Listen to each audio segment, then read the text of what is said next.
and welcome back to Insights of NetSupport Corporate Edition. I'm your host, Cauchi, and today I am really excited to be welcoming Catrina onto the show. Welcome, Catrina. It's lovely to see you. Hello, nice to meet you. How are you? How's your week been? Yeah, not too bad. Really busy this week, which is quite exciting. Oh, good. Any particular highlights? This Friday I'm doing an inset day for Busy Bees Nursery. Oh, great. Yeah, I've just been looking at it now. So it's actually quite a good one. It's about brain development, schemas, and play. Oh, that sounds really interesting. So that'll be really good. So I'm quite excited about that. Yeah, perfect. And I've just launched my new ebook, which is called The Ultimate Guide to Neurodiversity. Perfect. Well, that ties in really nicely with all of our conversations today as well. So yeah, I'm looking forward to hearing more about the ebook as well. Thank Perfect. you. So would you mind just by starting introducing yourself to our listeners, please? Right. Well, yeah, of course, absolutely. So my name's Catrina Lowri. I am the founder of Neuroteachers, which is my neuro-inclusion company. I originally come from an education background. So I started off as a modern languages teacher, and then I sort of meandered into special needs over the years. I was sort of latterly in my career, I was a special needs coordinator and then an advisory teacher for Gloucestershire County Council. And then I started Neuroteachers, which, as I say, is my neuro-inclusion company back in 2020 in the middle of lockdown, which was a great time, actually, really fun time to start a new business. And yeah, exactly. It was a really good time to be working in a school and starting a business, let me tell you, during lockdown. Yeah, I can imagine. Bless you. But you're here now, yay. Exactly. Yeah, it's kind of gone from strength to strength. So I started off very much with schools, nurseries, and colleges, and that is still probably about a third of my business. But now I've really started to move into working with more in the corporate world with businesses and larger charities and other big organizations, and that's quite exciting. Yeah, I mean, actually, do you know what? It's what has been interesting for me is that the world of business is really quite ahead with neuro-inclusion in comparison to schools. Okay. That was a bit of interesting. Yeah, I would have guessed it would be the other way around, to be honest, but there you go. Yeah, you'd think so, wouldn't you? I mean, considering especially I was literally in inclusion when it came to school. Like I was at times the head of the inclusion department. Yeah, exactly. Sitting on sort of somewhere between middle management and senior leadership, which is weird where Senko or additional needs sits. But actually now, since I've been working with businesses, I can see that there potentially is quite a lot that my work with businesses has taught me that I can then go back to schools and say, that's been a really interesting journey, actually. Yeah, well, that is really interesting. I guess it just shows that different industries have a lot to learn from each other. So it's really cool that you can kind of learn from both sides. Yeah, absolutely. So today we're going to be talking a lot about neurodiversity. So before we kind of go deeper into the topic, could you start by just explaining in a nutshell what neurodiversity is? Yeah, of course. Neurodiversity is a social construct. So it's a movement. It's an idea. Rather than being a diagnosis, it's a kind of umbrella term for a variety of different conditions that cause the mind and brain to be different. And it's a kind of byword for the infinite diversity that you might find in the human mind and brain. So in the same way as the ecosystem needs different kinds of plants and animal life, fungi, bacteria in order to thrive, So the human genome needs all these different kinds of brains and minds in order to innovate and thrive and survive and kind of work together as a community. Oh, that's a really beautiful way to put it. I really like that. Thank you. It doesn't really come from me. I mean, it's sort of a composite of lots of ideas. I mean, there's lots of people who claim the term neurodiversity, but really there's no kind of 100% definite it was this person who first contacted ways. It sort of grew up in the 1990s on the internet and kind of forerunners to things like Facebook. But yeah, it sort of developed from there, really. I mean, you know, the way it changes all of the time. So there's quite a lot of it's really expanded as a term over the last few years. Yeah, no, absolutely. And you mentioned that in recent talks that you've been doing that a common question has been coming up, which is whether employers should accept self-diagnoses for neurodiversity. Can we talk a bit more about that? Yeah, certainly. So the first thing is kind of the vast majority of people that you meet on a day-to-day basis are going to be neurotypical. So that's about 80% of people. And so their brains and minds have kind of developed along typical terms, which means that broadly speaking, when they were small babies, they kind of walked roughly at the same kind of age. They spoke kind of roughly the same kind of age. They developed those sort of things that we call milestones in small children at similar kinds of age, similar kind of experiences to the different ages. Whereas there's about 20% of us who are neurodivergent, myself included. I'm diagnosed with dyslexia and bipolar, and I also have traits of ADHD, dyspraxia, and auditory processing disorder. Now, the thing is, diagnosis is a privilege. It shouldn't be, but unfortunately it is. Like, so we live in we live in Britain, so we have the National Health Service, and ideally everybody would get the kind of medical help and affirmation that they need, but that isn't. To get a diagnosis of any kind of neurodivergent as a child is anywhere between 1 and 3 years, and as an adult it can be up to 7 years. So if you are an employer who's got an employee, so it differs quite a lot once you become an adult. Exactly, it's much more difficult as an adult. So if you're an employer and you're just going to wait until some piece of paper from a doctor saying that they have XYZ, then you're going to be waiting an awfully long time, and that person could be suffering and really their job difficult as a result. So absolutely. I think self-ID, absolutely. I mean, I think self-ID is very much valid. I think there's nobody who does better research than a worried and concerned individual. And there's quite a lot of compelling evidence recently that professionals are more and more telling people to go away and do self-assessment, certain self-assessment just before they come in for diagnosis anyway. Which is almost as accurate as things like the diagnostic manuals. So I think it's important really that we take note of people who you're not just gonna say, oh, I've got ADHD just for the sake of it. Like, you would definitely have done some research and thought about whether you want to attach such a big label to yourself, because it's a lifelong condition. Yeah, exactly. Yeah, no, that makes a lot of sense.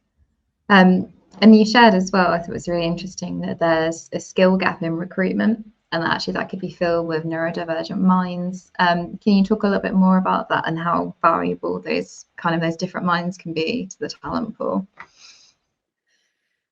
Yeah, well, there's a great speaker. She's a bit of a controversial character, actually. Temple Grandin, you may have heard of her. She's an autistic advocate. In her career, she worked as an architectural engineer. She's got a PhD in animal behavioral science. And like I said, she's a bit of a controversial character in the world of autism, because she has some really quite traditional Victorian, old-fashioned values. But nonetheless, some of the things she said have been quite fun and insightful, and here's one of them. One of the things he said is that if we left everything up to neurotypicals, we'd still be standing around in our caves socializing. Okay. So, you know, that's a way in which innovation was. It took, you know, somebody who was, you know, autistic potentially or neurodivergent. This is boring. I'm going outside. Oh, look, those berries look tasty. I wonder what we can do with that mammoth. You know, Yeah. So we need all these different kinds of minds and brains. And then how that works in work is, if you have a particular problem and you've got the same kind of people looking at it day in, day out, you're not going to get any sort of innovation there. You're going to get people trying the same solutions to the same problem and getting the same result again. You know, if the turtle's lying on its black back, kind of like wobbling its little leg, you might need somebody to come along and put it back on its the right way up and go, actually, do you know what? Way up, it's not meant to be like that. It's meant to be like this. So if you have different kinds of people who are looking at things, it's like any kind of diversity, you're going to get better results. You're going to get better problem solving. You're going to get better productivity. You're going to get a good reputation for your business because people like to work with diverse businesses. You're going to get better collaborative work because you have people who have kinds of strengths and needs. So yeah, there's an awful lot that can be offered there, and at the moment we're in a situation where it just in Britain alone we've got a skills gap of 1.5 million. On the one hand, and on the other hand, you've got this group of people who are underemployed. So there's the neurodivergent people, and by underemployed what I mean is it's not like they don't have jobs. It's more like they haven't got as much employment as they would like. So they might be not working as many hours as they would like to. So they maybe only cope with 3 days a week, whereas they'd like to do 5, but because of the stress of the job, they can't do it. Or they might like to get to the next level, but it's like I sat in middle management for kind of getting skipped out from those higher level roles. Yeah, because I just thought I wouldn't be able to cope with the stress, and somebody might find me out, sort of thing. So, you know, if we've got this skills gap and we've got these people with all of these amazing skills, and there are things that we can do called reasonable adjustments that will bring the people to the jobs, then, you know, why not marry the two together? It makes perfect sense. Absolutely. It does. It sounds so logical. And yet some people can't see that, I guess. But so to kind of get that happening, what are some of the barriers that we're seeing in the recruitment process that's actually blocking that? Well, I think one of the main things is always looking for your talent in the same place. There are certain places where people will repeatedly, like some jobs, like say for example big charities might only always advertise in certain newspapers, for example. And newspapers are online, but they're not necessarily going to be widely read or distributed amongst the neurodivergent population, or always using a particular online platform that you've used for years and you only advertise in those two places. You're not going to be tapping into those communities. There are lots of online communities, particularly for neurodivergent people, who, you know, if you were to approach the admin from a particular Facebook group, I don't know, or, you know, with a particular handle, they have a community, and you could say, look, would it be okay for me to have a chat with you about the potential of actively positively recruiting from your community? So that's one thing, is looking in the wrong place. The other thing is sometimes the application process is not neurodivergent friendly. So like if I see a job description and it's very full of narrative and extremely flowery and lots of, do you fit into this gap, you know, blah, blah, go getter, yada, yada, flexible, something. You're going to lose me. I want bullet points that I can potentially tick off a slash mark by or a cross by, so I can see whether I match that before I even try and apply. So, you know, those are two really, you know, it's where you place your advertisements how you place your advertisements, I think, are two of the main barriers. Yeah. Yeah, absolutely. And then I guess you've also got issues around accessibility if the recruitment forms aren't friendly for like an online reader, or things like that, where you can't even access it properly, then that's always going to be a huge block as well. Well, yeah, exactly. So that plus, when it comes to the actual interview process, doing things like having interviews on a rowing program, and then also as well, do you need to see their eyes where you sit across the table in that very intimidating way, or do you need to do it on the phone? Which telephones are really problematic for a lot of neurodivergent people. Autistic people find them a bit of a sensory nightmare, to be honest. So do you need a telephone interview? Does it have to be across a desk? Could you can you be interviewing them on a chat option, for example? Like, so I employ 4 autistic trainers as part of a project that I do in North Somerset. And one of them I interviewed using voice notes. And so I would say the question to her, and later on in the day, she would say the question back. And we did it over a couple of days, and she'd had the questions in advance. So she had time to think about and process, re-record things, and then send when she was ready. And then I got a really good performance. And it turns out she's a really great trainer. But if I hadn't have offered that opportunity, then I might not have had such a great employee. Yeah, no, that's a really good point. I remember having an interview for a job once that was awful because it was a very weird setup where they rang me at a specific time, but I wasn't even speaking to a person. It was like automated questions, and I had to record my response there and then. And it was I just hated it. It just felt really, I just didn't understand why it was like that. And if they were going to automate it, why didn't I have them in advance and then time to prepare and send my answers or something? So yeah, there are a lot of processes I can imagine would really put people off. Yeah, especially if it is, like you say, a sensory nightmare on top of it as well. Absolutely. And there's a certain well-known furniture sales place whose name I won't actually mention, who do a sort of online interview, which is very similar to what you say, where you have to film yourself doing certain questions, and you've got it does a countdown on the screen. Oh, yeah, that's horrible. It would be horrible for anyone, but you're just not going to get not going to get any. And neurodivergent people would be extremely good at doing something that creative, putting together beautiful rooms in your showroom. Yeah, just with time. Yeah, exactly. Yeah, no, that is a really good point. And so obviously think about recruitment. What about in terms of staff development? How can employers make sure that that's neuro-inclusive? I think, it is about knowing your employee and knowing their strengths and needs. So, for example, if you've got Derek down the corridor who loves a spreadsheet, and then you've got Mabel next door who's a real people person, then, maybe give the face-to-face sales to Mabel and give Derek more of the spreadsheets to do. And I know that sounds really obvious, but you'd be surprised how often some kind of, and I did it myself as a middle manager, if I'm honest, you think, well, this is in the job description, so they should be able to do this. Yeah.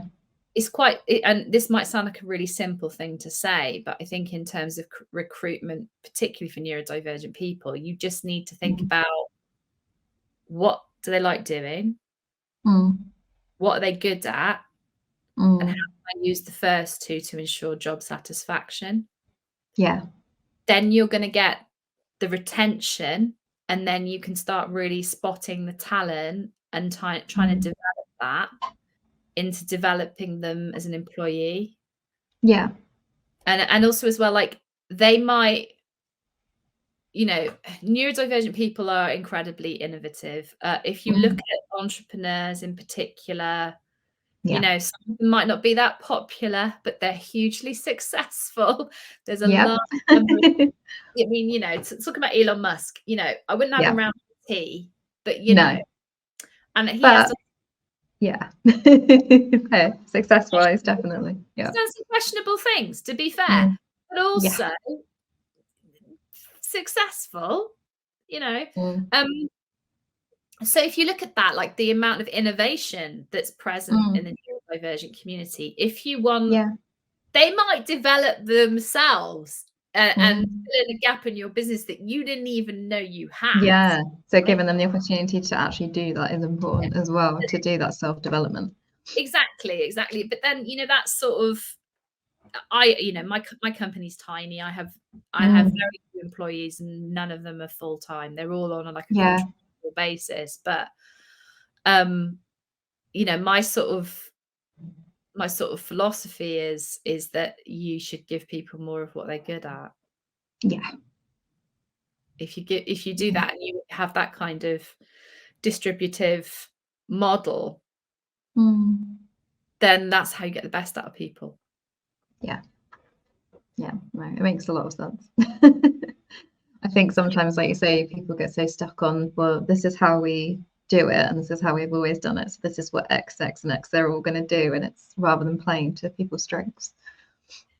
Yeah, and it's like that's when you get stagnation, and we have a big problem with productivity in this country. Yeah. As an economy, we've just stagnated. We don't have enough productivity, and it keeps going down and down and down. It's not a huge amount, but down and down and down incrementally. Yeah. If you want people to be more productive, then give them more of what they're good at. You know, by all means, fill in the gaps in their, you know, in their knowledge, give them extra training, give them extra opportunity, because they're going to have to do some stuff. Mabel's going to have to do a set spreadsheet from time to time. Yeah, exactly. Eric's going to have to do the odd bit of face-to-face sales, but you know, I think that as well as putting in better infrastructure for people, which is another thing that's quite important, I think, you know, play to strengths. They might just yeah. So the next thing I wanted to ask you about is, how can you be a good ally at work? Yeah, I like this one. This is a really good question. I think the most important thing is, if you make a mistake, say sorry. Ask questions and be curious. Yeah. Always, like, if you want to know what someone's experience is like, ask them, but be prepared that what they're saying might make you feel uncomfortable. And I think that that's the case with any protected characteristic. Like, I have no lived experience being Jewish, for example. There's a lot of issues going on at the moment with everything that's happening. Yeah, of course. I wouldn't have a clue how a Jewish person would feel under this circumstance, or a Muslim person would feel under these circumstances, because I've got no lived experience.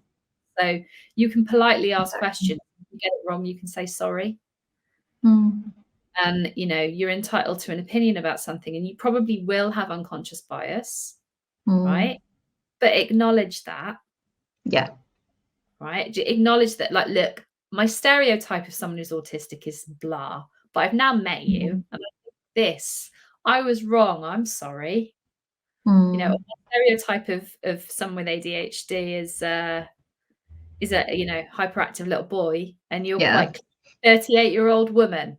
So yeah, sorry about my stereotype. I would like to know more about how I can help you and what your experiences are. So I think it's about that, and acknowledging that there are different kinds of minds and brains, and acknowledging that neurodiversity is a good thing, but also, you know, also just kind of celebrating it to an extent, because diversity in all its different kinds is good for us. It's good for society. That's why we evolved, isn't it? It's why we evolved different. Exactly. That's why we evolved, you know, all of these different kinds of people, is because it helps us all to live. And I'm an optimist, you know. But yeah, I think it's about, like, asking people how they'd like to be spoken to, how they'd like to be spoken about, and listening to them, and nothing about us without us. So if you're going to make a decision that affects a particular community in a particular way, then, you know, like if you're going to move offices, people who have difficulties need to be taken into account there. Yeah, definitely. You know, there's lots of other reasons why you'd have to take different things into account, but that is something to consider. So yeah, so big changes and stuff as well. Acknowledging things and not being embarrassed about it. If you don't know, you don't know. So sorry, I didn't know. I'm sorry. Yeah. What can I do to make this better? Yeah. Yeah, I think that's really sound advice. I try. What are some of the key barriers then that neurodivergent minds are facing at the moment, and how do we overcome these? Yeah, stereotyping is one of them, actually, thinking about that. that. I can imagine. Yeah, there's a lot of dismiss. Okay, so we've always existed, right? 20% of the population is a lot of people. Yeah, it is. I mean, it's over, hang on a minute, what are we on, 8 billion at the moment? About that, roughly, yeah. That's what, 1.4 billion people. It's a lot of people. It's a lot of people. Yeah. The other thing is as well, we've always been here. There's always been us.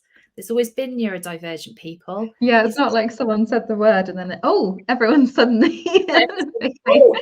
It's just like people, it's like it's not helpful to say this, but people go, "Oh, there was none of this when I was a kid," and all that. Yeah, we didn't talk about this. Yeah, it's known in my family, autistic, dyslexic, ADHD, blah blah blah, all these things when I was a kid, and we just got on with it. No, you didn't. I think I know, like the LGBTQ plus community gets a lot of that as well. Of we didn't have this before, or this wasn't here before, or this word, or it's like yes, but it's just language to explain different things that have always been here. It's just more talked about. Exactly. Well, you know, look, I'm bisexual as well, so there's a huge. That's a really interesting point, actually. Do you know what?